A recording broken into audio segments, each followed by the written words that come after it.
If you're born poor, it is not your problem. But if you die poor, definitely it is your problem. Investment सबके लिए समान नहीं होता. ये निर्भर करता है आपकी एज क्या है, आप क्या काम करते हैं, आपके पर्सनल गोल्स क्या हैं, आपके फैमिली गोल्स क्या हैं. इतने सालों में मैंने 2 चीज़ सीखी जो कि बहुत इम्पॉर्टेंट है. एक तो डिसिप्लिन, अनुशासन. दूसरा, इन्वेस्टमेंट के नाम से डरना नहीं चाहिए. 2014 when I was running my own startup, बहुत कठिन सिचुएशंस थी. I was almost going to be bankrupt, but धीरे धीरे स्थिति संभलने लगी. उस टाइम मुझे पैसे की वैल्यू समझ में आई. जब धीरे धीरे चीज़ें संभलने लगी, फिर मैंने अपने फ्रेंड से बात करी और समझा for single parent 2 things are very important. एक तो हेल्थ, जिसके लिए हमारे पास हेल्थ इंश्योरेंस होना चाहिए, और दूसरी financial independence, which is very very important. क्योंकि पैसा 100% प्रॉब्लम सॉल्व नहीं करता, लेकिन 80 to 85% प्रॉब्लम ज़रूर सॉल्व करता है. जब से मैं गुरलीन जी से मिली, तब से मेरा पैसे की तरफ से परसेप्शन ही चेंज हो गया. अब मुझे चीज़ें इतनी मुश्किल नहीं लगती, आसानी से हैंडल कर सकते हैं, और कैसे मैं अपने लिए और वेल्थ क्रिएट कर सकती हूँ.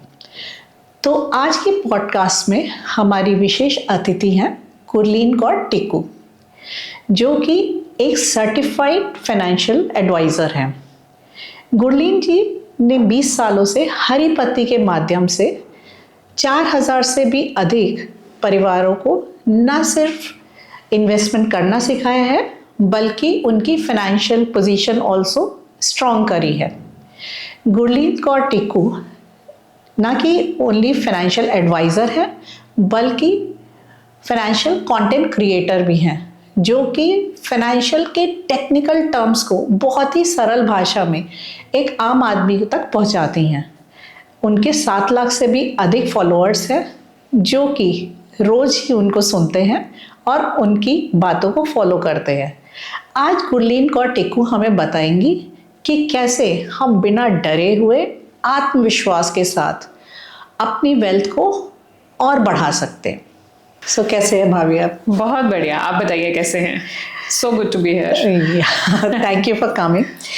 सो just I want to know about your journey first, कि जब आपने फाइनेंशियल एडवाइज़र के का काम शुरू किया था, उस टाइम तो it was very much man dominating one. I think उस टाइम तो हार्डली एनी वुमेन होती होंगी. जी जी. तो how was your journey? What difficulties you have faced at that point of time?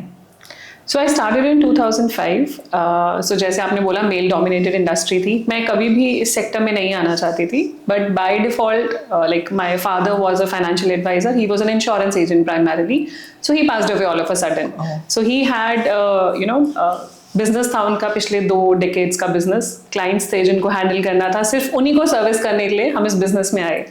तो I started carrying forward the legacy, being the eldest daughter in the house. I don't have a brother, तो generally होता है कि brother carry forward करते हैं legacy, I carried forward. So आपने जैसे बोला मेल डोमिनेटेड, तो इनिशियली बहुत चैलेंजिंग था, because in 2005 giving an advice to let's say a 50-year-old uncle या 60-year-old अंकल को मैं बोलूँ कि मैं आपको सिखाऊंगी कि पैसा कैसे मैनेज करना है, वो कह रहे हैं आप मुझे बताओगे. सो बहुत चैलेंजेस थे, क्योंकि सीरियसली नहीं लिया जाता था. और यहाँ पे मैं जब भी मीटिंग्स में जाती थी, पूरे हॉल में सिर्फ मेल्स ही होते थे. धीरे धीरे चीज़ें चेंज हुई. अब आप देखेंगे बहुत सारी लोग, बहुत सारी फीमेल्स इनफैक्ट लीडरशिप पोजीशन पे हैं फाइनेंस में. आप म्यूचुअल फंड में कह लीजिए, बैंकिंग में कह लीजिए, इंश्योरेंस में कह लीजिए, हर सेक्टर में लीडरशिप पोजीशन पे हैं. So things have changed, but yes, journey was quite challenging and exciting भी थी. Interesting, and I see you have crossed this very gracefully. Ji. So आपने आपके प्रोफेशनल लाइफ में I read about you wrote what you have learn from your father. Who has inspired you more, and like how you want to just give that legacy for our upcoming girls who are like going to get into the same field? So inspiration में everything हमारे आसपास हर चीज़ हमें inspire करती है. Be your family, be your colleagues, be your team members, तो हर चीज़ें inspire करती है। And best kind of learning मैं ये कहना चाहूँगी वो लर्निंग होती है जो आप ऑन द जॉब करते हो, ठीक है, जब तक आप उसको एक्सपीरियंस नहीं करते। So when I entered in 2005 it was very difficult. I was a college graduate, I was a young mother to a 3 month old child, newly married, 1 साल ही हुआ शादी को। एंड माई पीयर ग्रुप, जो मेरे सारे friends थे, they were working in like big fours, McKinseys में, KPMG में जॉब करते थे, दे वर अर्निंग गुड। अब मेरा भी सपना था कि मुझे MBA करनी है, CAT देना है and all that, but because I went into business, I was handling business at the age of 21। So बहुत सारी चीजें हुई जिसने आपको शेप अप करा, क्योंकि आप जल्दी एंटर करे, ऑन द जॉब आपने बहुत सारी चीजें सीखी, बहुत सारे चैलेंजेस आए जिसकी वजह से आपने उसको ओवरकम करना सीखा। सो जब भी कोई चैलेंज आता था तो एक चीज जो मैं हमेशा करती थी, जो मैं शेयर करना चाहूंगी, आई यूज्ड टू थिंक कि अगर मेरे फादर होते तो वो क्या करते इस पोजीशन में, तो एग्जैक्टली वही सेम मैं करती हूँ। कहीं ना कहीं कुछ इनर वॉइस है दैट हेल्प्स एंड आपको पूरा हेल्प करता है throughout the journey, so that eventually you know kept me going कि करना है, इसको क्विट नहीं करना है, you know you have no other choice. But and मुझे ये भी था कि my husband is my biggest inspiration and support system as well, because उन्होंने सपोर्ट करा and he believed in me more than I believed in myself कि आपको करना है, एंड जो इंडस्ट्री है this is going to grow by leaps and bounds. तो आज भी मैं कहती हूँ कि आज भी ये इंडस्ट्री बढ़ेगी ही बढ़ेगी, क्योंकि अभी भी कमाता हर कोई है, मैनेज कैसे करना है वो नहीं पता होता, ठीक है, किस तरीके से मैनेज करना है, जो हमें स्कूल्स में सिखाया जाना चाहिए वो नहीं सिखाया जाता, तो इसलिए हमें नहीं पता। We learn all sort of things, हम मैथ सीखते हैं, इंग्लिश सीखते हैं, फिजिक्स, केमिस्ट्री, सब कुछ, बट एक्चुअली मुझे सबसे ज़्यादा ज़रूरी है how to manage your own money, वो नहीं सिखाया जाता। सो देन आई रियलाइज कि ठीक है मैं सही जगह पे हूँ, एंड कंसिस्टेंसी से करते रहे, चैलेंजेस ओवरकम करते रहे, and here I am today. So I think your father is a guiding light. Absolutely. And moreover that on the job you have learned, I think, which is like most of us like learn more on while doing on the job. So tell me one thing कि पैसे के बारे में आपका कौन सा ऐसा believe था जो आपको बचपन में लगता था कि सही है और अभी आपको लगता है ये तो बिल्कुल काम की चीज़ नहीं है? सो आई एम श्योर बचपन में सबने सुना है कि पैसे पेड़ पे नहीं उगते। मुझे याद है कई बार हम जाते थे कुछ पापा से मांगने की पापा ये लेना है, सो अब टिपिकल आंसर कि पैसे पेड़ पे उगते हैं, मतलब just way pros and cons कि क्यों लेना है, क्या करना है। सो यही सेम लॉजिक, सो पैसे पेड़ पे उगते हैं। अब अगर हम इसमें देखें फाइनेंस में, पैसे पेड़ पे नहीं उगते बट पेड़ की तरह उगते हैं। पेड़ कैसे उगता है, आपने बीज बोया, कुछ साल लगते हैं पेड़ को उगने में, ऐसा नहीं है कि एक ही दिन में पेड़ उग जाएगा या एक ही साल में उग जाएगा, 20-25 साल लगते हैं जब वो एक बीज पौधा बनता है, फिर धीरे धीरे पेड़ बनता है। तो पैसे पेड़ पे नहीं लगते बट पेड़ की तरह उगते हैं। So money doesn't grow on trees but grow like trees. तो ये कॉन्सेप्ट है जो हमेशा मेरे साथ रहा है कि अगर आप कंसिस्टेंसी से कोई भी काम करते रहो, चाहे वो आपका पैसा है या आप अपना काम कर रहे हो, वो ग्रो जरूर करता है। तो दैट हैज हेल्प। और दूसरा जो हमेशा मेरे साथ रहता है कि खर्चा उतना करो जितनी आपकी चादर है, तो अपनी चादर के बियॉन्ड खर्चा नहीं करो, तो इनफैक्ट चादर से थोड़ा कम ही करो। तो that has still stayed with me. So जब मेरी आपसे बात हुई थी फाइनेंशियल के बारे में, when I told you my story and like you were also aware because we know each other before also, so we started from zero. I remember you told me कि there are you have to tell me the financial goals, then only we can talk further, you know. और you have put across कि there are multiple pillars in investment. So I would like to hear again. It will be good for me to revisit and for our audience also. जी, so आपने गोल की बहुत अच्छी बात करी। So goal is हम लक्ष्य बोलते हैं जिसको, that is very important। और जितना अगर लिखा हो गोल उतना ज्यादा important होता है। ये मैं नहीं कह रही, हमारी बॉलीवुड मूवीज भी कहती हैं। आपने मिल्खा सिंह मूवी देखी थी, उसमें उनको एयर इंडिया के टिश्यू पेपर पे लिख के दिया था कि आपको इतने सेकंड में भागना है, मतलब ये आपका गोल है। सो वो लिखा हुआ था और उनको याद था। जब उन्होंने वो अचीव करा तो उन्होंने वापस जाके रिविजिट करा, वो टिश्यू पेपर देखा और देखा हाँ मैंने अचीव करा है। सो गोल अचीव करने के लिए लिखना बहुत जरूरी है, चाहे वो आपके पर्सनल गोल्स हैं या फाइनेंशियल गोल्स हैं। हमारे माइंड में होते हैं कि ये हमारा गोल है, मुझे ये करना है, बट जब तक वो लिखा नहीं होता ना तो अचीवेबल नहीं होता। तो जैसे कि हम फाइनेंशियल गोल्स की बात करें, 3 पिलर्स होते हैं मेनली। एक तो आपकी अपनी प्रोटेक्शन, जो सेफ्टी नेट जिसे बोलते हैं, कि मैं अगर आज हूँ, मेरी वजह से कुछ इनकम घर पे आ रही है, लेट्स से अगर मैं नहीं हूँ तो फैमिली का क्या होगा, वो इनकम का क्या होगा, तो उसको बोलते हैं रिस्क प्रोटेक्शन, जो सिक्योरिटी नेट हमें बोलते हैं, कि हमें अपनी हेल्थ इंश्योरेंस, लाइफ इंश्योरेंस, वो सब एडिक्वेट रखनी है, उसके बाद इन्वेस्टमेंट के बारे में सोचना है। फिर आते हैं हमारे जो फाइनेंशियल गोल्स है। हमारे फाइनेंशियल गोल्स कुछ भी हो सकते हैं, क्योंकि सबकी फाइनेंशियल लाइफ अलग अलग तरीके से होती है, सेम नहीं होती है। पर्सनल फाइनेंशियल गोल्स हैं, तो फाइनेंशियल गोल्स में आपके बच्चों की पढ़ाई हो सकती है, उनकी शादी हो सकती है, एक नया घर खरीदना हो सकता है, गाड़ी खरीदनी हो सकती है, एज स्मॉल एज आईफोन लेना है, ज्वेलरी लेनी है, ये भी फाइनेंशियल गोल है। इंटरनेशनल वेकेशन आपका फाइनेंशियल गोल है। अगर आपने गोल लिखा हुआ है और आपने उसके ऊपर एक फिगर दी हुई है, फिगर कैलकुलेशन करने का भी तरीका होता है।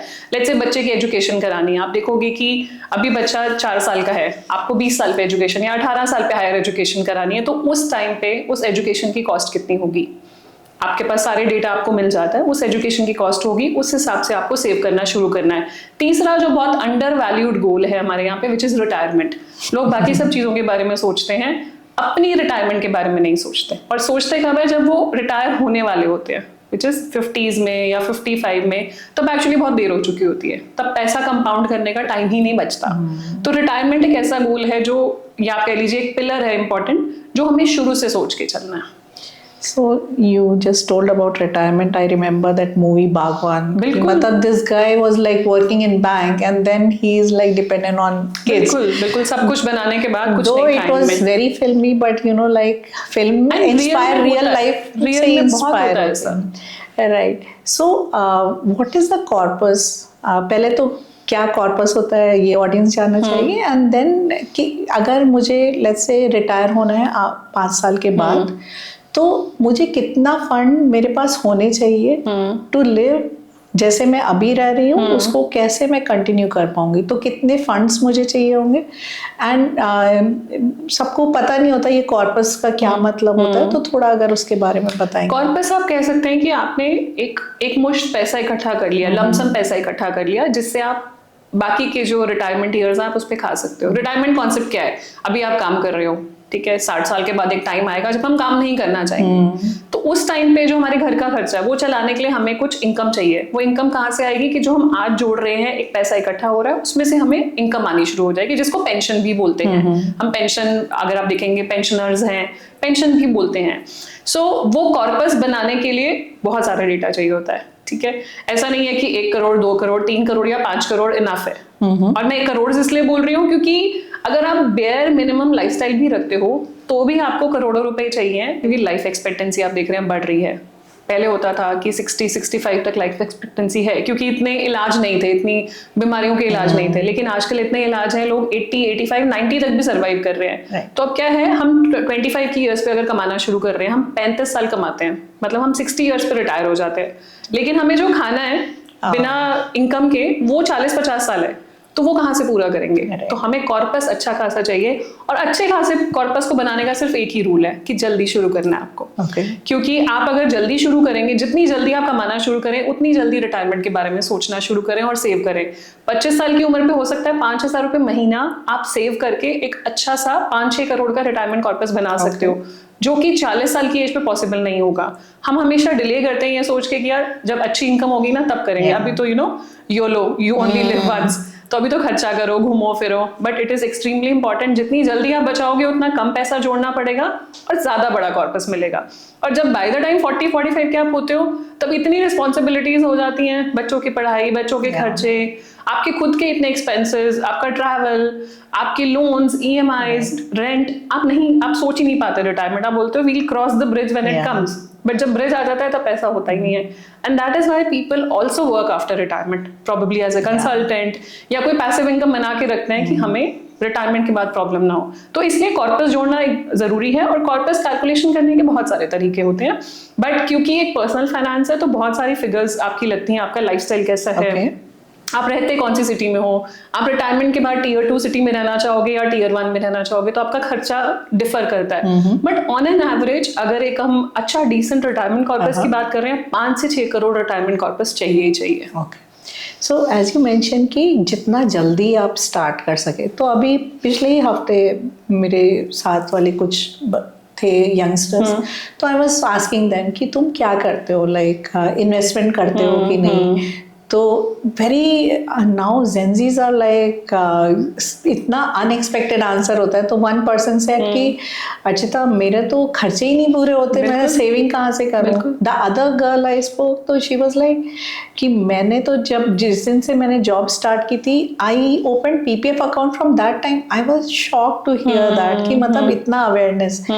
सो लाइक अनीता जिससे मैं लास्ट टाइम बात कर रही थी, शी सेड कि अच्छा अर्चिता बताओ आप कि अगर मेरी 25,000 रुपए मैं बचाती हूँ, तो उसको मैं कैसे डाइवर्सिफाई करूँ, क्योंकि फॉर हर कि नहीं अभी तो सिर्फ 25,000 बचा रही हूँ, जब थोड़े दिन बाद मेरा सैलरी बढ़ेगा एज यू सेड, तब मैं इन्वेस्टमेंट स्टार्ट करूंगी। And if you see women also, मतलब सेविंग करना वुमेन के, आई थिंक पुराने जमाने में भी सब हमारे मदर्स और वो सब करते ही थे। Even when they were not working, उनको जो घर खर्च के लिए पैसे मिलते थे उसमें से, बट वो इन्वेस्ट करना जहाँ पे आता है ना, तो still I see is a taboo for women. You know they look कि अच्छा ये male member like either father, brother, friend, husband, they look for them. तो हाउ एनीवन लाइक अगर उसका 25,000 रुपये बच रहा है, तो कैसे उसको मतलब डाइवर्सिफाई कैसे कर सकते हैं, कैसे उसको इन्वेस्ट करना चाहिए। आप बोल रहे हैं 25,000 इनकम है तो नहीं 25,000 उसका सेव कर पा रहे आफ्टर सारा खर्चा है ना, तो उसको कैसे इन्वेस्ट करना शुरू कर सकते हैं। पहला तो आई कंप्लीटली अग्री जो आपने बोला कि India is the land of highest savers but least investors. पैसा हर कोई बचाता है लेकिन हर कोई इन्वेस्ट नहीं करता। आपके गद्दे के नीचे आप कैश रख लोगे लेकिन आप बैंक में नहीं डालोगे। सेम मेरी नानी जी, शी वाज अनएजुकेटेड एंड पूरा घर ऐसा संभाला था उन्होंने, मतलब कभी वो स्कूल भी नहीं गई। एंड मेरे नाना जी वाज अ बैंक मैनेजर, और उनको घर खर्च जो मिलता था, और फैमिलीज भी आपको पता है पहले बड़ी होती थी, 4-4 5-5 बच्चे, और उनके आगे इतने सारे बड़ी एक्सटेंडेड फैमिली, और सारे जॉइंट फैमिलीज में रहते थे। उस खर्चे के बावजूद she could save a lot of money. When she passed away we found 500 के ऐसे रोल करके, मतलब इकट्ठे एक एक जगह 5,000 10,000 हर एक ट्रंक में, हर एक अलमारी में हमें कैश मिली। मतलब शी इतनी स्ट्रॉन्ग हैबिट थी उनको सेव करने की कि वो कभी खर्चा नहीं करा अपने ऊपर। वही 2 जोड़ी सूट पहने, उसी को धोया, उसी को पहना, अपने ऊपर कुछ स्पेंड नहीं करा, लेकिन सेविंग की हैबिट इतनी स्ट्रांग थी कि हर अलमारी में से पैसे निकले। और अभी भी आप देखोगे, पहले कॉन्सेप्ट होता था कि आटे के बर्तन में कुछ तो डाल के रखो, चावल के बर्तन में, ये कभी इमरजेंसी आएगी तो इमरजेंसी फंड का कॉन्सेप्ट शुरू से है। डीमोनेटाइजेशन में कितने लोगों का पैसा सामने आया था। आई थिंक मोस्टली लेडीज का ही ज्यादा आया कि आया कहां से, आप तो बोलते हो पैसे नहीं, ये कहां से आया। सो दैट इज देयर, मतलब हमें सेव करने की हैबिट है, तो वो हमें डालनी नहीं है पहली बात, क्योंकि जैसे आपने बोला कि 25,000 रुपए बचा लिए, सो माइंड में है कि बचाना है। नाउ इन्वेस्टमेंट आपके गोल्स के हिसाब से होती है। आपका गोल शॉर्ट टर्म है, मिड टर्म है, लॉन्ग टर्म है। अगर ऐसा गोल है जो आपको पता है कि मुझे, लेट्स से आपका बच्चा 15 साल का, आपको पता है कि 17 पे एजुकेशन होनी ही होनी है, करेक्ट, दैट इज सर्टेन, और शॉर्ट टर्म गोल, तो आप ऐसा वाला पैसा बैंक आरडी में, पोस्ट ऑफिस आरडी में या बैंक एफडी में डालोगे। ऐसे प्रोडक्ट में नहीं डालोगे जो लॉक इन कर देगा पैसे को, बिकॉज आप निकाल नहीं पाएंगे। अब आपको पता है आपका रिटायरमेंट गोल 20 साल दूर है, तो वहां के लिए आप लॉन्ग टर्म इन्वेस्ट कर सकते हो। उसमें आप म्यूचुअल फंड सेलेक्ट कर सकते हो, एसआईपी कर सकते हो, कुछ पेंशन पॉलिसीज आती हैं वो ले सकते हो, तो उस हिसाब से अपना गोल डिफाइन कर सकते हो। कुछ ऐसा गोल है जो 5-7 साल के लिए, उसमें फिर आप कॉम्बिनेशन ले सकते हो। अगर हम प्रोडक्ट्स की बात करें तो बेसिकली 2 कैटेगरी में ही प्रोडक्ट्स को डिवाइड किया जाता है। One is equity, one is debt. Equity होता है जैसे हम शेयर मार्केट में इन्वेस्ट कर रहे हैं, डेट होता है जो फिक्स्ड डिपॉजिट्स, फिक्स्ड इंस्ट्रूमेंट्स हैं, जहां पे हमें पता है कि श्योर शॉट इतना मिलेगा ही। अब फिक्स्ड डिपॉजिट में आपके पोस्ट ऑफिस के इंस्ट्रूमेंट्स आते हैं, पीपीएफ हो गया, एनएससी हो गया, केवीपी हो गया, फिक्स्ड डिपॉजिट हो गए बैंक के, रेकरिंग डिपॉजिट्स हो गए, टर्म डिपॉजिट हो गए, ये सब प्रोडक्ट्स आते हैं।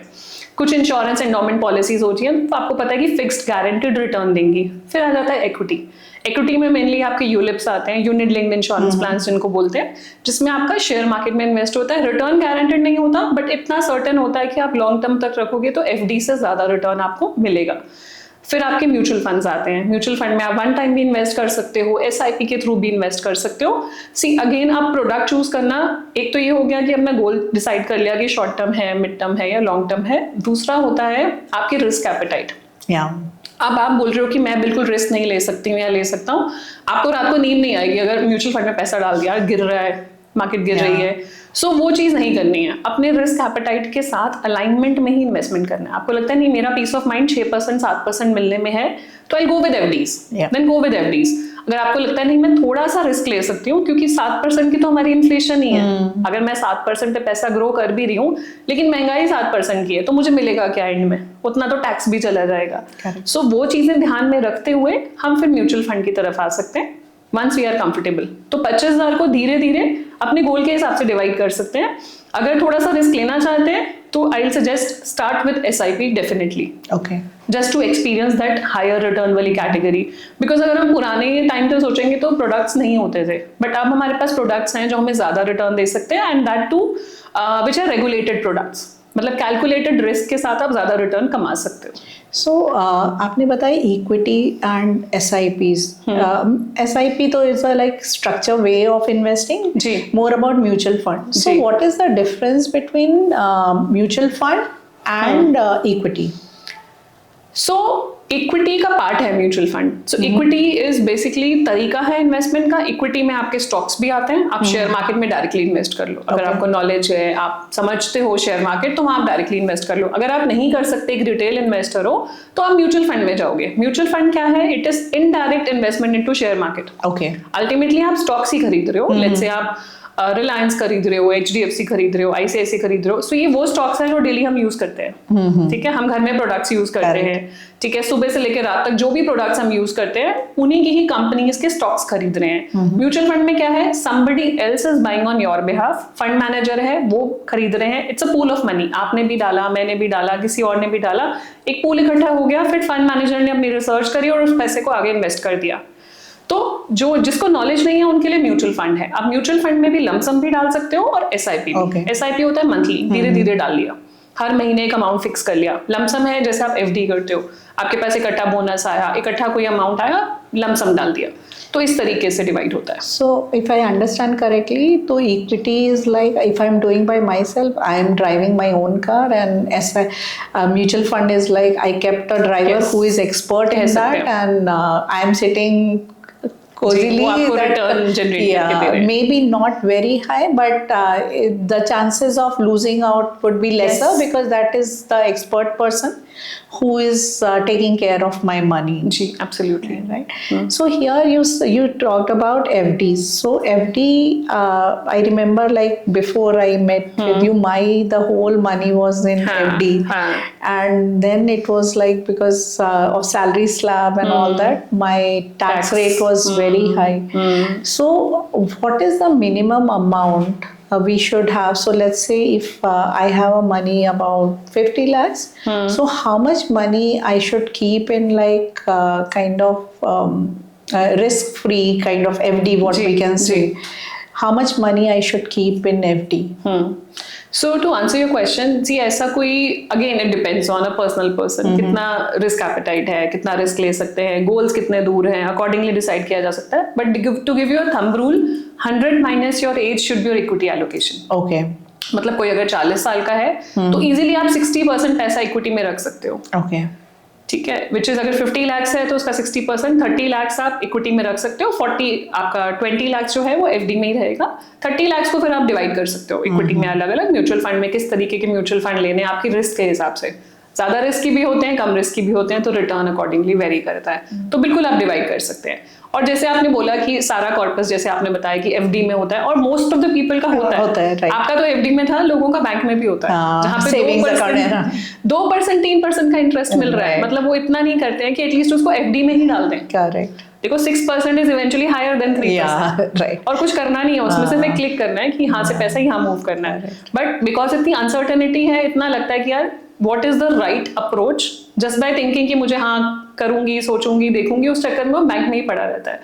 सो जैसे हम कॉन्सेप्ट, फाइनेंस के कॉन्सेप्ट ना बिल्कुल सिंपल है, जो हम रोज घर पे देखते हैं वही कॉन्सेप्ट्स हैं। हम बैलेंस डाइट की बात करते हैं, हम बोलते हैं ना बैलेंस डाइट खानी चाहिए, ज्यादा प्रोटीन्स नहीं खाने, ज्यादा कार्ब्स नहीं खाने, सब कुछ मिक्स खाना है, एक पूरी थाली खानी है। सो सिमिलरली हमारे इन्वेस्टमेंट्स भी बैलेंस होनी चाहिए। बहुत पुरानी कहावत है, do not keep all your eggs in one basket, ठीक है ना, आप डिवाइड करके ही डालोगे। सो इसीलिए आपकी इन्वेस्टमेंट्स में भी डिविजन प्रॉपर होना चाहिए, आपके गोल के हिसाब से, आपके रिस्क एपेटाइट के हिसाब से डिवाइड होके और रिस्क भी तो कम हो जाता है ना। अगर सारा पैसा बैंक में रखोगे, लोगों को लगता है बिल्कुल सेफ है, ऐसा नहीं है। अगर बैंक को कुछ बैंकरप्सी होती है तो आपको गवर्नमेंट की सिर्फ गारंटी है 5 लाख रुपए तक की, उसके ऊपर नहीं है। तो वो पैसा सारा जाएगा, तो you have to eventually diversify. Then for me the take away is कि एटलीस्ट 5 लाख तक का मैं बिना सोचे किसी भी बैंक में फिक्स डिपॉजिट करा सकती हूँ क्या, where I see maximum return? Because as you said also, and I read कि RBI will give you back in case if something happens 5 lakhs तक का वो देते हैं, वो कवर उसके ऊपर नहीं देंगे। तो let's say some bank, some local bank is giving me 9% of 9% तो बहुत ज़्यादा हो गया, 8%, 7.58%. So I can without inquiring so much, I can make FD there. तो देखो रिस्क इक्वल है, चाहे आप पैसा SBI में रखो, चाहे ICICI में रखो, या किसी कोऑपरेटिव बैंक में रखो। Cooperative bank will give you hire return because they want more customers. तो आप SBI पे तो आंखें बंद करके चले जाओगे कि गवर्नमेंट बैंक है, इसको तो कुछ नहीं होता, बट प्राइवेट बैंक्स में जाने में थोड़ी सी एप्रीहेंशन रहेगी। From the risk point of view it is equal risk, हर एक का इक्वल रिस्क है और इक्वल ही लाइबिलिटी है। मतलब वो 5 लाख ही रहेगा, चाहे आप कोऑपरेटिव बैंक में रहें, चाहे आप गवर्नमेंट बैंक में रहें, तो आप कहीं पे भी जा सकते हैं, that's not an issue. Okay, so I see lot of people like when we are talking about diversification, so हम safe जो इन्वेस्टमेंट बोलते हैं, हम गोल्ड को भी एक सेफ इन्वेस्टमेंट की तरह ट्रीट करते हैं। And I think for us Indian, like we have very soft corner for कि गोल्ड तो होना ही चाहिए टाइप से, कि अगर आपकी आज एक बेटी हुई है तो आज से ही उसकी शादी के लिए गोल्ड का तो जोड़ना शुरू कर दो। बिल्कुल। But I see lot of people, even when I spoke with you, so lot of people buy gold as a some jewellery and all that. So what you would recommend to them कि whether we need to buy like sovereign gold investment और we should buy as a jewelry? What is your recommendation? So I'm sure for every female उनके bank locker में कुछ ना कुछ form of jewellery जरूर पड़ी होगी जो उन्होंने बहुत सालों से निकाली नहीं और पहनी भी नहीं। करेक्ट, ठीक है, आपको शादी में आपने ली थी तो वो पड़ी है तो पड़ी है, so you don't wear it actually. So jewelry is not an investment. आपको ज्वेलरी बनानी जरूरी है because जैसे आपने बोला it holds emotional value for us. Over the years we've been doing it कि चलो पैसे इकट्ठे हुए, फॉर एग्जाम्पल किट्टी डालते हैं लोग, किट्टी डाली, पैसे इकट्ठा हुआ, क्या करना है, चलो ज्वेलरी बनवा लो। ठीक है, कहीं से इकट्ठा कैश आया, चलो ज्वेलरी बनवा लो, इकट्ठा पैसा आया, ज्वेलरी बनवा लो। सो वो शुरू से है, even though gold has touched इस पीक, तब भी लोग गोल्ड ले रहे हैं। सो वो इमोशनल अटैचमेंट शुरू से है। सो गोल्ड में अगर इन्वेस्टमेंट पर्पज से, पहले तो हम अगर कमोडिटी में इन्वेस्ट कर रहे हैं, गोल्ड इज कमोडिटी, अगर कमोडिटी में इन्वेस्ट कर रहे हैं तो टोटल पोर्टफोलियो, अगर 100 रुपए का आपका पोर्टफोलियो है, 10 रुपए या 15 रुपए से ऊपर कमोडिटी नहीं होना चाहिए, जो हम डाइवर्सिफिकेशन रूल की बात करते हैं।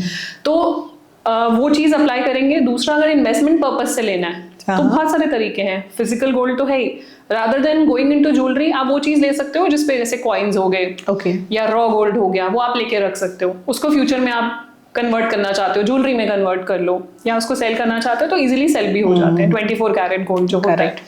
एंड दूसरा तरीका होता है डिजिटल गोल्ड भी अवेलेबल है आजकल, सॉवरेन गोल्ड बॉन्ड्स गवर्नमेंट ने ओपन किए थे, फिलहाल क्लोज्ड हैं, बट आने वाले टाइम में आपको और डिजिटल फॉर्मेट्स मिलेंगे जहां पे आपको गोल्ड संभालने की झंझट नहीं है। हाँ, वो भी है ना कि चोरी हो गया तो क्या करोगे, क्योंकि आप समझिए ना कि इतना छोटा सा आता है, क्योंकि गोल्ड का प्राइस इतना ज्यादा है, इतना जरा सा आएगा आपको अगर 10 ग्राम गोल्ड भी ले रहे हो, विच इज नथिंग। ठीक है, बट उसको संभालना एक चैलेंज है। तो फिर आपको लगता है कि डिजिटल गोल्ड में इन्वेस्ट कर लो, तो वो ऑप्शंस भी अवेलेबल है, उसमें भी फिर सिस्टमैटिकली भी इन्वेस्ट होता है। अच्छा, जैसे हम SIP करते हैं वैसे गोल्ड में भी आप SIP कर सकते हो। ओके।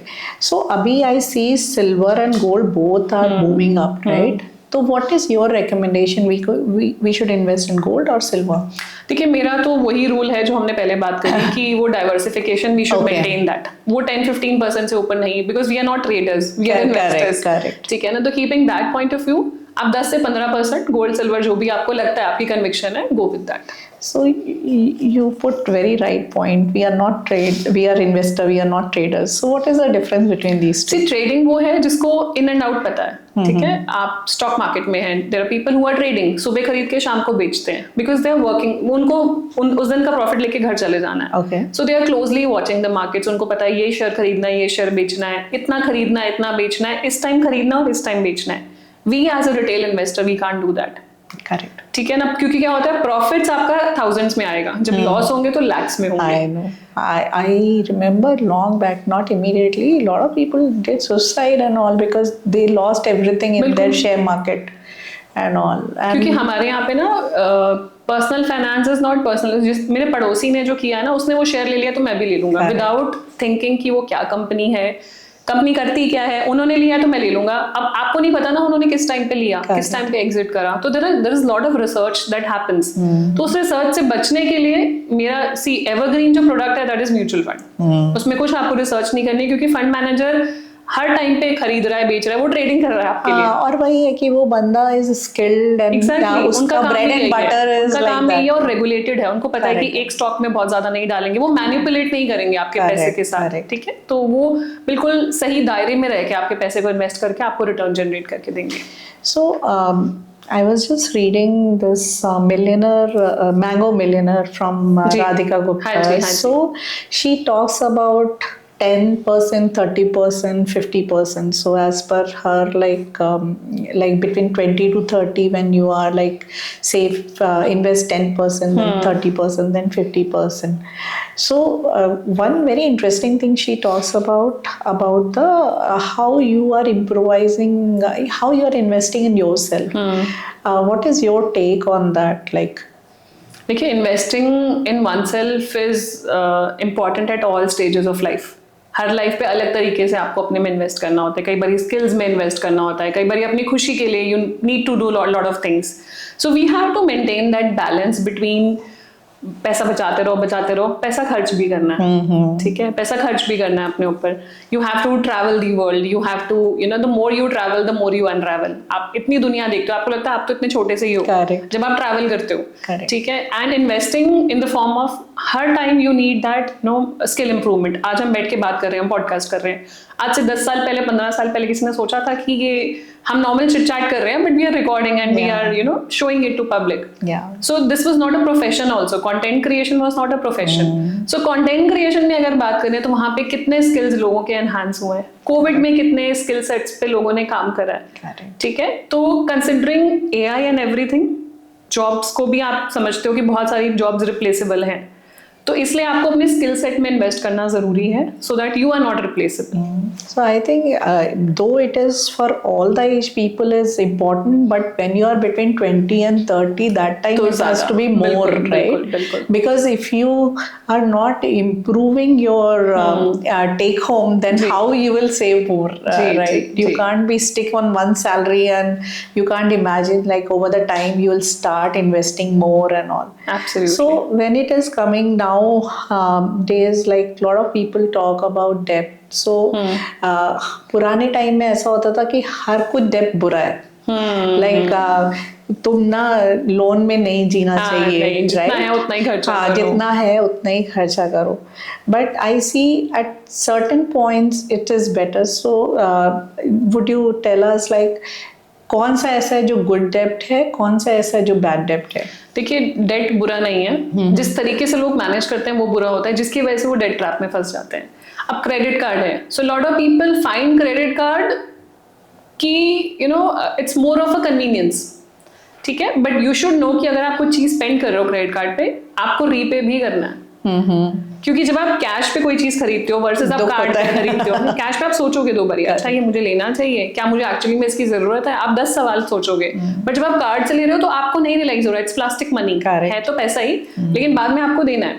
सो वो चीज बहुत ध्यान रखनी है जनरली। और क्योंकि आजकल के टाइम में डेट इतना इजीली एक्सेसिबल है, दिन में 50 फोन तो मुझे आते हैं कि आपका प्री अप्रूव्ड लोन है, just press 1 and it will be in your bank account. ठीक है, आप लोन छोटी से छोटी चीज पे लोन ले सकते हो। आप अगर आपने कोई 2000 रुपए की शॉपिंग भी कर ली, उसकी भी EMI बनवा लो। एंड वो इवेंचुअली ना वो हैबिट बन जाती है कि हर चीज EMI पे लेना। ये वेस्टर्न कल्चर है कि हर चीज EMI पे लेना। बट अगर आप रीपे कर रहे हो then it's absolutely fine. Lot of people use credit cards in a very smart way, मतलब रिवॉर्ड पॉइंट्स एंड ऑल सब के लिए यूज करके बहुत तरीके से यूज करते हैं। बट जो लोग गलत यूज करते हैं they fall into debt trap. एक क्रेडिट कार्ड को रीपे करने के लिए दूसरे क्रेडिट कार्ड से लोन लिया एंड सो ऑन। तो गुड डेट बैड डेट की अगर बात करेंगे, सी अगर आपको लगता है कि मेरी रीपेइंग, बहुत सारे रूल्स होते हैं इसके, आपको पता है कि मेरी रीपेइंग कैपेसिटी है, मैं इतना भर लूंगा, सिंपल लॉजिक है कि जितने भी आपकी ईएमआई है आपकी इनकम के 50% से ज्यादा नहीं होनी चाहिए। Okay. अब आप अगर 2 लाख रुपए महीना कमा रहे हो और आपकी ईएमआई 1.5 लाख पौने 2 लाख है, that is wrong. You have to maintain your EMI percentage 50% से ऊपर नहीं होनी चाहिए, क्योंकि आपके बहुत सारे एक्सपेंसेस और भी हैं जो आप ओवरलुक कर रहे हो कि शायद वो नहीं है। Correct. तो वहां पे प्रॉब्लम हो जाती है जहां पे आपका ईएमआई बर्डन हो जाता है। सो जो लोन लेने चाहिए मेरे हिसाब से कार लोन जरूर लेना चाहिए, ठीक है, एंड होम लोन जरूर लेना चाहिए। इवन दो आपके पास कैश डाउन के पैसे हैं तब भी होम लोन आपको थोड़ा बहुत जरूर लेना चाहिए, बिकॉज आप जो अपने एसेट्स लिक्विडेट करोगे, अगर आपके एसेट लेट से 10 से 12% आपको जनरेट करके दे रहे हैं, म्यूचुअल फंड में पैसा पड़ा है, आप वो निकाल के घर खरीदना चाह रहे हो, तो आपको होम लोन मिल जाता है 7 to 8% पे। करेक्ट। ठीक है, तो बेटर है कि होम लोन लो, ठीक है ना, बट उसकी ईएमआई लॉजिक हमेशा लगाओ कि 50% से ऊपर आपका ईएमआई बर्डन नहीं होना चाहिए। बट अगेन, और दूसरा अच्छी बात क्या होती है, होम लोन लेने से आपकी बहुत सारी लीगल चेक्स भी हो जाते हैं। जब आप घर खरीदने जा रहे हो और लोन लेते हो, बैंक पूरा चेक करेगा, ऐसे नहीं देगा लोन। बैंक की लीगल टीम भी आएगी, बैंक की अपनी टेक्निकल टीम भी आएगी, वो सारा कुछ चेक करके लोन देंगे, तो आपको पता लग जाता है होम डिस्प्यूट फ्री है, कोई प्रॉब्लम नहीं है, तो इट्स अ गुड डेट। और रीसेलिंग में भी इजी रहेगा कि डिस्प्यूट फ्री है, तो कल को अगर आपको, I remember like when we bought flat, so at that time because SBI was ready to take, so we have not thought so much like because वो अपनी ड्यू डिलिजेंस कर लेते हैं, ड्यू डिलिजेंस करेंगे। सो यू राइटली सेड कि अगर home loan, अगर पैसे है भी तो म्यूचुअल फंड से ना निकाल करके होम लोन लो और म्यूचुअल फंड में कैरी करो। How about car loan? So let's say मेरे पास, मुझे खरीदना है 20 लाख का कार, मेरे पास फिक्स डिपॉजिट में वो पैसे हैं, तो whether I should take loan, car loan, और I should withdraw from my FDs? Again same logic, मतलब देखो, पहला तो कॉन्सेप्ट है कि आपका माइंडसेट क्या है, ठीक है। Lot of people have that mindset, जब मेरे पास पड़ा है तो मैं लोन क्यों लूं। करेक्ट, ठीक है, वो माइंडसेट अगर है तो फिर definitely go for cash down. But थोड़ा सा लोन लेने में बुराई नहीं है, बिकॉज आपका जो पैसा पड़ा है आप उसको कहीं ग्रो कर सकते हो, लिक्विडिटी आपके पास है, आप यूटिलाइज कर सकते हो, बहुत एक्सपेंसिव नहीं है कार लोन भी। तो कार लोन लेना भी आप पार्शियल एफडी से दे दो, पार्शियल कार लोन ले लो, that can also be a strategy. आप पूछ रहे थे बैड लोन्स कौन से होते हैं? हाँ, बैड डेट्स। पर्सनल लोन्स जो होते हैं ना, they are kind of bad loans, because उस पे बहुत हाई इंटरेस्ट होता है, 14-15%, 13 to 15% का रेट ऑफ इंटरेस्ट होता है, बिकॉज विदाउट एनी कोलैटरल वो दिए जाते हैं। तो वो बैड लोन्स हैं, मतलब वो अवॉइड किए जा सकते हैं अगर कोई ऐसी सिचुएशन नहीं है, बिकॉज मैंने आपको बोला ना, इतना इजीली अवेलेबल है, आपके सिबिल स्कोर पे आपको कॉल्स आते रहेंगे कि आप ले लो लोन। ठीक है, I remember in 2002 I have taken car loan. Then I thought कि मैं उसको पहले दे देती हूँ because I had some cash. Foreclosure. And before closure was so damn difficult. वो जब कार लोन चाहिए था, वो शोरूम में आके उन्होंने मेरे को लोन दे दिया था. For closure I have to go to bank and still it was so complex. It was ICICI, I remember correctly. And मतलब literally I have to take one day off from office to close my loan. Because वो पहले motivate नहीं करते थे ना, आप close करो, आप EMI भरते रहो, इंटरेस्ट भरते रहो, बट अभी फोरक्लोजर नॉर्म्स बहुत सिंपल है। Okay, so this I'm talking about 2003 time where like they didn't want you to close, and I think that time pre-closure में आपका वो भी रहता था, some penalty also used to be. अब नहीं है। Right. So about all this, when we are talking about finances and all that, so for women, single women who is like having kid with them, like how you guided me, I want you to like talk about others also. Like you told me, okay, पहले मेरे को health insurance का देखना चाहिए term. So can you just tell me, like, if for single mothers, like how they should plan their finances to have a safety net also, and same time they should see like how their money is growing also. So pyramid होता है हर चीज का, तो इसमें भी pyramid है, सबसे ऊपर आता है आपकी प्रोटेक्शन, बिकॉज सिंगल मदर हो तो ऑल द मोर इम्पॉर्टेंट है कि आपकी इंश्योरेंस होना जरूरी है, because the child is dependent on you only. ठीक है, सो यहाँ पे ये है कि लाइफ कवर होना चाहिए, बिकॉज आपकी इनकम से उनकी एजुकेशन हो रही है, उनके एक्सपेंसेस चल रहे हैं, उनकी लाइफस्टाइल मैनेज हो रहा है, तो आपकी term insurance, life insurance extremely important है। देन कम्स हेल्थ इंश्योरेंस, क्योंकि हमने पैसा सेव कर लिया, जोड़ लिया, बट एक मेडिकल इमरजेंसी आई तो सारा पैसा वहीं निकल जाता है। सो अगर हेल्थ इंश्योरेंस है तो एटलीस्ट वो सेगमेंट आपका प्रोटेक्टेड रहता है। Then it is extremely important to have a critical illness insurance. Okay, keeping in mind critical illnesses बढ़ते जा रहे हैं, हर दूसरे तीसरे घर में आप कैंसर का देखते हो, कैंसर सर्वाइवर्स हैं, तो क्रिटिकल इलनेस बढ़ता जा रहा है। जब क्रिटिकल इलनेस होता है तो एक तो आपकी अर्निंग कैपेसिटी कम हो जाती है, Right. ठीक है, and you need lot of, there are overhead expenses also, you need a help, you need house help, you need caretaker and so on. तो उसका खर्चा निकालने के लिए क्रिटिकल इलनेस इंश्योरेंस पॉलिसी भी होनी चाहिए। So once you are covered on the, आपका रिस्क प्रोटेक्शन हो गया, सिक्योरिटी हो गई, उसके बाद move on to your financial goals. उससे पहले एक इमरजेंसी फंड होना चाहिए, ओके, ठीक है। What if the job is not there, what if the regular income is not there, तो क्या करेंगे? तो उस इनकम को प्रोटेक्ट करने के लिए आपकी 6 months of income should be parked with that. मान लो किसी की अगर 2 लाख रुपए महीना इनकम है, तो 12 लाख की एक एफडी इमरजेंसी फंड में या लिक्विड फंड में आप पार्क करके रख सकते हैं। ओके, उसके बाद come on to other financial goals की, और कौन से फाइनेंशियल गोल्स आपके हैं, शॉर्ट टर्म कौन से हैं, लॉन्ग टर्म कौन से हैं, आपके कौन से गोल्स हैं, बच्चे के कौन से गोल्स हैं जो आपको प्लान करने हैं। अकॉर्डिंगली बाकी का अमाउंट आप डिवाइड कर सकते हो और उस गोल तक अचीव कर सकते हो। so for women, like now what we started doing, we are working in home also, like we take care about home, we take care about our professional life, but when it comes to finance, it is like very scary word कि नहीं, investment तो मेरे बस की बात नहीं है and all that. I see that it is again a kind of skill, like how you learn cooking, how you learn like coding, how you learn handling other thing. Is it finance also is kind of a skill which can be, I'm not talking about proficient way or so, because that it will take ages, like you are doing from last 25 years, right? So is it something like that ki, okay, these are the basic thing which is like as a skill anyone can learn, and if so where they can learn the skill, because as you told, school में तो सिखाया नहीं जाता, ना ही college में, तो कैसे कोई सीख सकता है इसको? सो आपने जैसे बोला कि मतलब कुछ सीखने की जरूरत है, कुछ भी शुरू करना है, we have to learn. See अगर हम बात करें, we as a female when we become mothers, तो अपने आप आ जाती है पेरेंटिंग, करेक्ट, ठीक है, कोई सिखाता नहीं है, करेक्ट। सो ऑटोमेटिकली हम जब उस पोजीशन में आ जाते हैं, उस सिचुएशन में आ जाते हैं, ऑटोमेटिकली सब कुछ हैंडल करना आ जाता है और आपको लगता है कि मैंने ही करा है। हाँ, so then finance is also similar, कोई रॉकेट साइंस नहीं है। I talk about my mother, I lost my father at a very young age, he was 47 only, तो मम्मा भी यंग थी।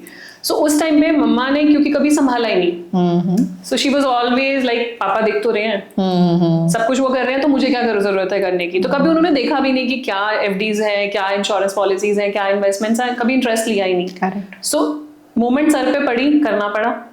सो she had to take care of all the documents, कहाँ पे कौन से बैंक में जाना है, कहाँ पे नॉमिनी है, इनहेरिटेंस अमाउंट आया उसको कहाँ इन्वेस्ट करना है, वो सब देखना है।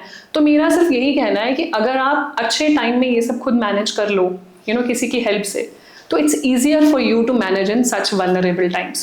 बिकॉज अगर हम डेटा की बात करें तो वुमेन आउटलिव मेन, ठीक है, एक टाइम ऐसा आएगा जब हमें खुद मैनेज करना होगा। There be no one else to you know manage it for us, there be husband भी नहीं है, ब्रदर भी नहीं है, फादर भी नहीं है, खुद करना है। सो अगर अच्छे टाइम में ये सब आता है, और इसके लिए कोई कोर्सेज की बिलीव में जरूरत नहीं है, आपको सिर्फ अपने हाथ में फाइनेंसेस लेने हैं, आपको सिर्फ इनिशिएटिव लेना है। बहुत बार ऐसा होता है कि कई बार हस्बैंड भी बोलता है अच्छा देख कि मैं ये कर रहा हूँ, या फादर भी बोलते हैं देखो मैं ये कर रहा हूँ, इंटरेस्ट लो। बच्चे इंटरेस्ट नहीं लेते, वाइफ इंटरेस्ट नहीं लेती, आप देख तो रहे हो, मुझे क्या जरूरत है। तो खुद ही हम बैक बर्नर पे बैठना चाहते हैं, हम वो फ्रंट सीट पे आना ही नहीं चाहते। तो सबसे पहले तो इनिशिएटिव लेना है, आपको वो सोचना है कि मुझे ये भी करना है।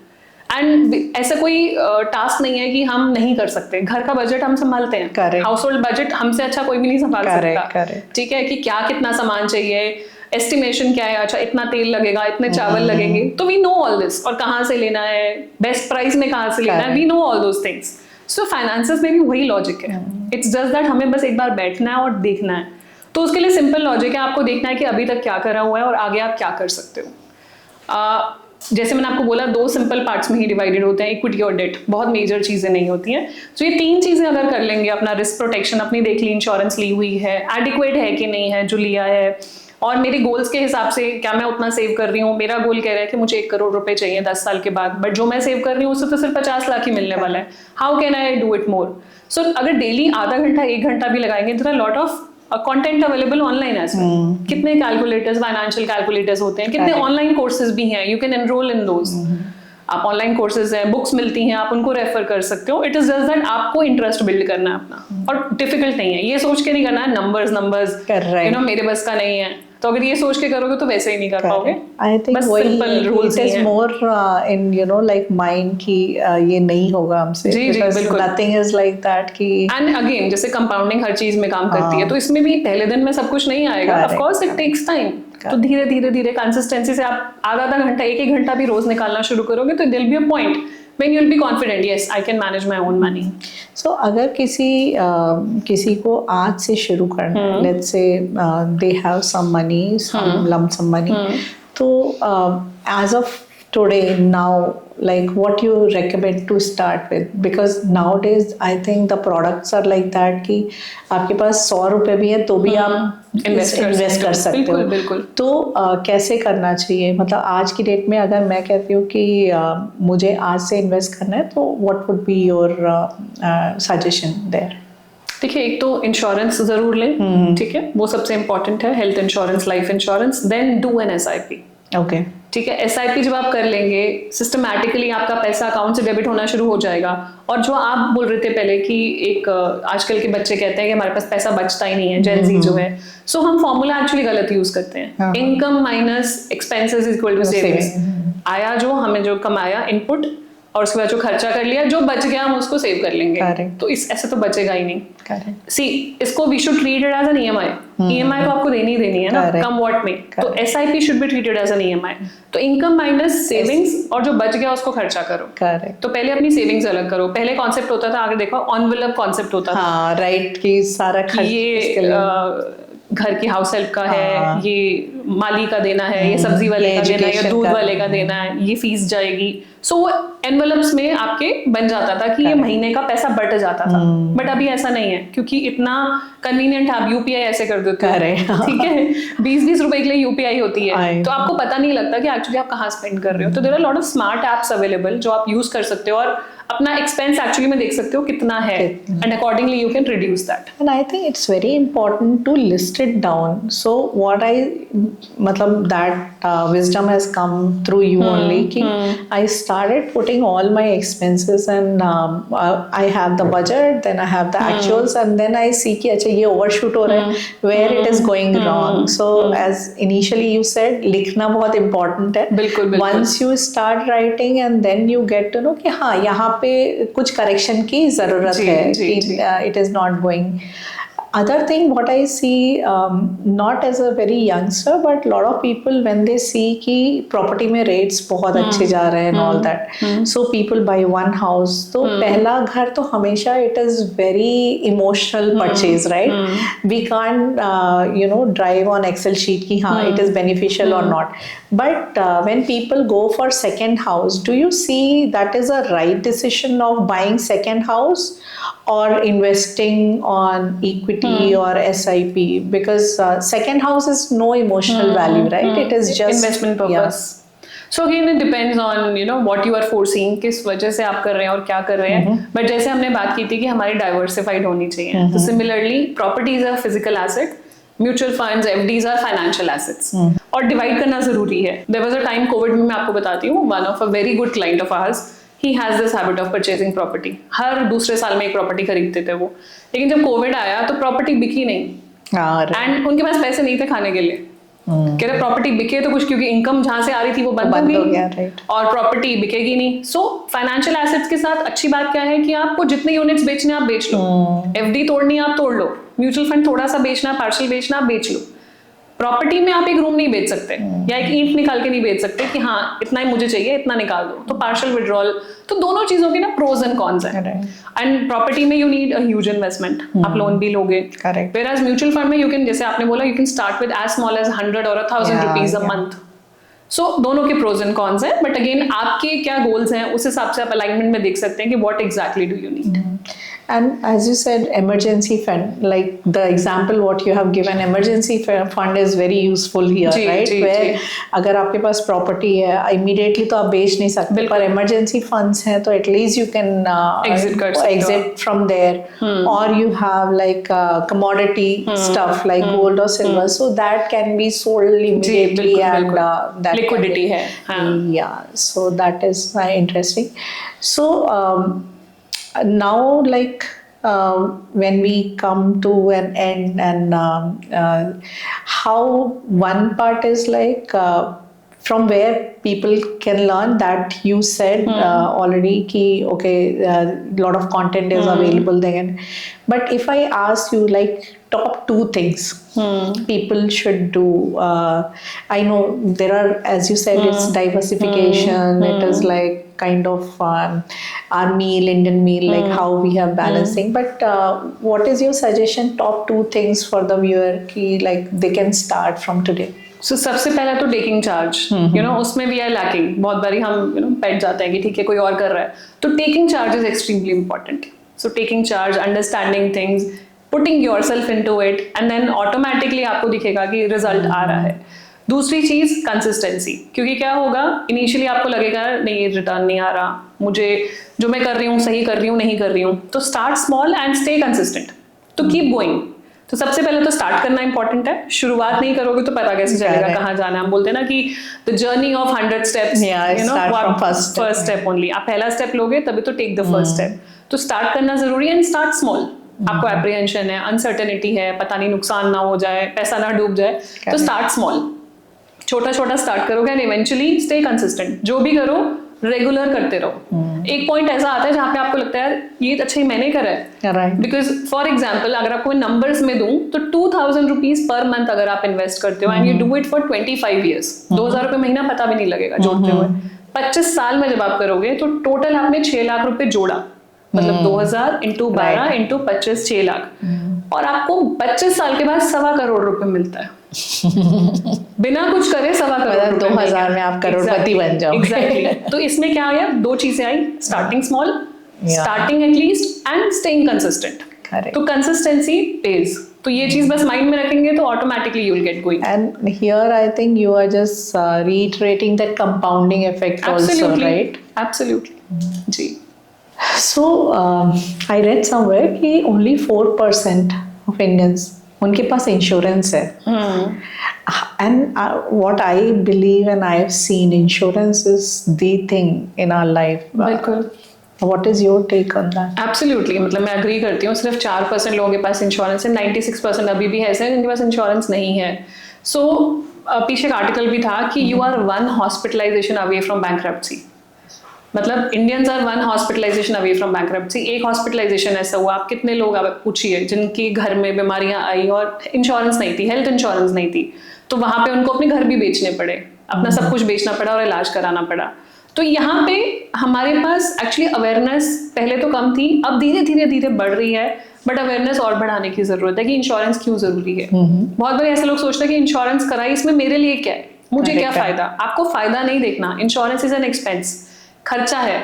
जहां महीने का अगर 50,000 रुपए महीना आप खर्चा करते हो या 20,000 रुपए महीना खर्चा करते हो, तो 2,000-3,000 रुपए महीना और खर्चा करके आप अपने लिए एक पीस ऑफ माइंड खरीद रहे हो, अपने मन की शांति खरीद रहे हो। So that is what insurance should be perceived. तो इंश्योरेंस में मेनली अगर हम बात करें, मेन जो मेजर इंश्योरेंस की जरूरत होती है that is your term insurance, जो आपकी लाइफ इंश्योरेंस होती है, और हेल्थ इंश्योरेंस। ये 2 अगर आपके कवर्ड हैं तो आपकी सेविंग्स को कोई टच नहीं कर पाएगा। आप पैसा जोड़ रहे हो कोई फाइनेंशियल गोल के लिए, मान लीजिए आपकी इंश्योरेंस नहीं है और कोई मेडिकल इमरजेंसी आ गई, तो सेविंग्स में से पैसा निकलेगा और हॉस्पिटल का बिल भरा जाएगा। तो अगर ऐसा ना हो तो आपको इंश्योरेंस लेना बहुत जरूरी है। इंश्योरेंस में बहुत महंगी नहीं आती इंश्योरेंस, इट्स जस्ट दैट हमें अपना माइंडसेट बनाना है कि इंश्योरेंस लेनी है। अगर हम पहले टर्म इंश्योरेंस की बात करें तो टर्म इंश्योरेंस एक लाइफ इंश्योरेंस है। कोई ब्रेड अर्नर है फैमिली का, if something happens to him और हर, तो घर का जो खर्चा है वो कैसे चलेगा। अभी तो कितना कुछ करना था, कितनी रिस्पॉन्सिबिलिटीज थी, वो सब कैसे चलेंगी, उसके लिए लाइफ इंश्योरेंस होना जरूरी है। अब लाइफ इंश्योरेंस लेते टाइम लोगों को ये नहीं सोचना कि मुझे लाइफ इंश्योरेंस से क्या मिलेगा। आप लाइफ इंश्योरेंस अपने लिए नहीं ले रहे, अपने फैमिली मेंबर्स के लिए ले रहे हो, बेनिफिशरीज के लिए ले रहे हो। तो लाइफ इंश्योरेंस को लाइफ इंश्योरेंस ही रहने दो कि वो टर्म इंश्योरेंस है। एंड इसी पे मतलब मैं हमेशा ये बात बोलती हूँ कि लोग कार इंश्योरेंस लेते हैं लेकिन लाइफ इंश्योरेंस नहीं लेते। कार इंश्योरेंस भी क्यों लेते हैं? क्योंकि पुलिस पकड़ेगी, चालान कटेगा। बट उनको ये भी नहीं पता कि कार इंश्योरेंस में तो थर्ड पार्टी इंश्योरेंस मैंडेटरी है as per motor vehicle act. मतलब थर्ड पार्टी मतलब आपकी गाड़ी से किसी को लग गया तो वो आपके पास इंश्योरेंस होनी चाहिए। लेकिन हम उसमें ओन डैमेज भी लेते हैं क्योंकि हमें लगता है कार का एक्सीडेंट हो गया तो कौन खर्चा करेगा, बट हम अपनी लाइफ की वैल्यू नहीं समझते। तो टर्म लाइफ इंश्योरेंस जरूरी है, जो कि बहुत ही कम प्रीमियम में बहुत ज्यादा कवर आपको मिल जाता है, मतलब कुछ हजार रुपए में कुछ करोड़ों का कवर मिल जाता है। तो टर्म लाइफ इंश्योरेंस बिल्कुल लेनी चाहिए अगर आपकी फैमिली आप पे फाइनेंशियली डिपेंडेंट है, या अगर आपके नाम पे कोई लोन है, अगर आपकी रिस्पॉन्सिबिलिटीज है लाइफ में, तो बिल्कुल टर्म इंश्योरेंस लेना चाहिए। दूसरा इंपॉर्टेंट इंश्योरेंस है हेल्थ इंश्योरेंस, जो स्वास्थ्य बीमा हम बोलते हैं, अपनी हेल्थ का इंश्योरेंस। वो सारे फैमिली मेंबर्स का होना चाहिए, सिर्फ आपका नहीं। बीमार कोई भी पड़ सकता है, करेक्ट। एंड आजकल की टाइम में अगर बीमार नहीं भी पड़े, किसी का एक्सीडेंट हो गया, हॉस्पिटल पहुंच गए, देन व्हाट? तो वहां पे आपको पता है, और हॉस्पिटल का बिल एक दिन का, अगर आप टियर 1 सिटी में है, लाख रुपए से कम नहीं है। अभी मैं बात कर रही थी किसी से, किसी की हर्निया की सर्जरी हुई बॉम्बे में, 8 लाख रुपए का बिल है 3 दिन की हॉस्पिटलाइजेशन का। अब आप सोचिए कि मतलब ये सुनने में ऐसा लगता है कि अच्छा ऐसा हो भी सकता है, एक्चुअली में होता है, और आने वाले टाइम में ये करोड़ में चले जाएगा। करेक्ट। तो उसके लिए you need to be adequately insured. अगर जिनके पास अभी इंश्योरेंस भी है ना, वो सिर्फ नाम की इंश्योरेंस है। 4 लाख 5 लाख से कुछ नहीं होने वाला। आज से 20 साल पहले 10 साल पहले हो जाता, लेकिन अब नहीं होगा, आने वाले टाइम में नहीं होगा, क्योंकि हमें ट्रीटमेंट अच्छे से अच्छा चाहिए, बिल्कुल साइंटिफिक लेटेस्ट एडवांस ट्रीटमेंट चाहिए, रोबोटिक सर्जरीज चाहिए, मॉडर्न ट्रीटमेंट चाहिए, लेकिन हम इंश्योरेंस अभी भी लेकर बैठे हैं जो पुरानी वाली का है। So we need to upgrade our insurances also. तो एडिक्वेट इंश्योरेंस भी बहुत जरूरी है, सिर्फ इंश्योरेंस नहीं, कितना कवर होना चाहिए वो बहुत जरूरी है। और आई सी कि उस टाइम वैसे ही आप परेशान हो कि आपके घर में कोई बीमार है और उसके ऊपर आपको सोचना पड़ रहा है फाइनेंसेस का। आई remember like you suggested me कि because through company I had some part of insurance. You said this is not sufficient, you go for it, and I have experienced it, you know, like जब मेरी daughter का हुआ, that at least I was not worried at all from the financial side, and I was just focusing on right treatment rather than you know like कि अभी कैसे होगा, कहाँ से पैसे आएंगे, because आपके पास उतना liquid money भी नहीं होता है उस टाइम पे। then you have to start thinking कि कहाँ से पैसे पुल करो। एंड इनफैक्ट हॉस्पिटल्स में लोन के काउंटर लगे हुए, आपको पता है? अच्छा, क्योंकि अब आप बोलो कि 10 लाख रुपए का खर्चा और आपके पास तो इंश्योरेंस है ही नहीं, आप क्या करोगे? आप लोन ले लो। तो हॉस्पिटल में लोन के इंस्टेंट लोन के काउंटर्स हैं जो आपको लोन देंगे और आप इलाज कराइए। तो वो नौबत ना आए, तो इसके लिए इंश्योरेंस का प्रीमियम भरना बेटर है कि 20,000 25,000 इंश्योरेंस का प्रीमियम भर दिया और अपना पीस ऑफ माइंड ले लिया। And I think the other thing rightly you said कि हमको उसमें रिटर्न नहीं देखना है कि अगर हम कोई इंश्योरेंस ले रहे हैं, so like good example of term insurance कि टर्म इंश्योरेंस में just treat as a expense कि तुमको देना है बस, उसको ये मत सोचो कि उसका क्या रिटर्न आने वाला है, which is not a right set of mindset. जी जी जी। Thank you so much for coming. My pleasure. Spending time. Anytime. And I hope like how you make me, understanding finance. A lot of other people also will get benefited. जी जी, बिल्कुल simple है, मतलब it's as simple as making दाल चावल and it's just about taking charge, और कुछ भी नहीं है इसमें। Yeah, and I think just not to have fear about what investment and money, because always like I keep iterating that though money cannot solve 100% problem, but 80 to 85% solve हो जाती है। It's good to cry in Mercedes than on a bicycle. Yeah. Right. So I hope like we all be more wealthy and do better things.